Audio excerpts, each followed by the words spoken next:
কোরআন শরীফ শুদ্ধ করে পড়তে পারি না, কিন্তু আমি প্রতিদিন সকালে মসজিদে শুদ্ধ করে পড়ার চেষ্টা করি। মসজিদের ইমাম সাহেব বলে যারা কোরআন শুদ্ধ করে পড়তে পারে না কিন্তু সকালে মসজিদে কোরআন পড়ে তাদের উপর আল্লাহ লানত পড়বে। এই কথাটা কতটুকু সত্য? নাউজুবিল্লাহ।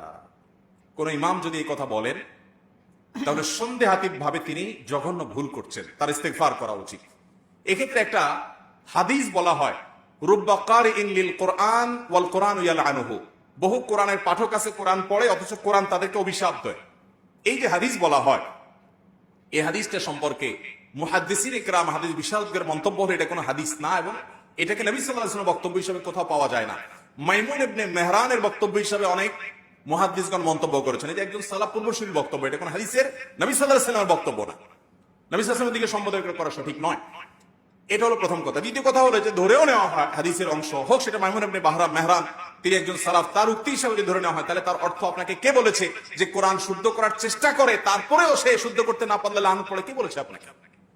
এটার ব্যাখ্যা সৌদি আরবের সাবেক গ্র্যান্ড মুফতি শেখ আব্দুল আজিজ বিন আব্দুল্লাহ বিন বাজ রাহমাতুল্লাহ বলেছেন। এর ব্যাখ্যা হলো যে সে মসজিদে বা বাসায় যে কোনো জায়গায় কোরআন তেলাওয়াত করে, কোরআনে পড়ে একটা, সে আমল করে আরেকটা, উল্টা, তো এই কোরআনের অভিশাপ পায়। এরকম উদ্দেশ্যে কথা অনেক উলামা ইকরাম বলেছেন। যাই হোক, খোলাসা কথা হলো আপনি কোরআন পরিপূর্ণ বিশুদ্ধ করে পড়তে পারেন না কিন্তু চেষ্টা করেন, আপনি অবশ্যই আল্লাহর কাছে সওয়াব পাবেন। লানত পড়বে না আপনার, বরং কি হবে? আপনি সওয়াব পাবেন। তবে হ্যাঁ, শুদ্ধ করার চেষ্টা করতে হবে। আপনি কোন একজন আলেম হাফেজের কাছে গিয়ে বলবেন, হুজুর আমার তেলাওয়াতটা একটু শুনেন। যদি মেজর ভুল থাকে, যেটাকে লাহানে জলি বলে, যেটা কারণে অর্থ পরিবর্তন হয়ে যায়, তাহলে সেক্ষেত্রে কিন্তু কি হবে? আপনার ওটাকে কারেকশন করতে হবে, কারণ ওটা কারণে আপনার নামাজ হবে না, নামাজ নষ্ট হয়ে যাবে। এই জন্য মিনিমাম অতটুকু আপনাকে শুদ্ধ করতে হবে।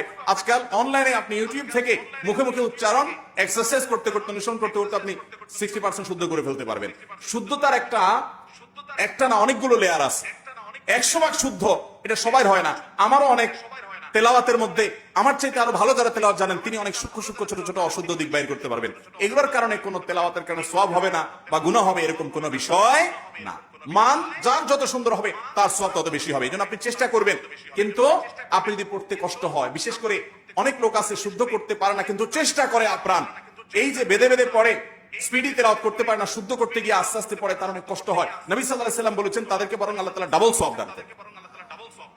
তাহলে কোরআন তেলাওয়াত বাবা পড়তে গিয়ে যদি গুনাহ হয় আবার লানত পড়ে যায়, তার চাইতে আমি না পড়ি, এই কাম করবেন, বরং চেষ্টা করবেন শুদ্ধ করার। ঠিক আছে তো ইনশাআল্লাহ? একবার হুজুরদের মতো শতভাগ শুদ্ধ করতে পারেন না, অসুবিধা নেই, কোনো অসুবিধা নেই, তারপর আপনি সওয়াব পাবেন।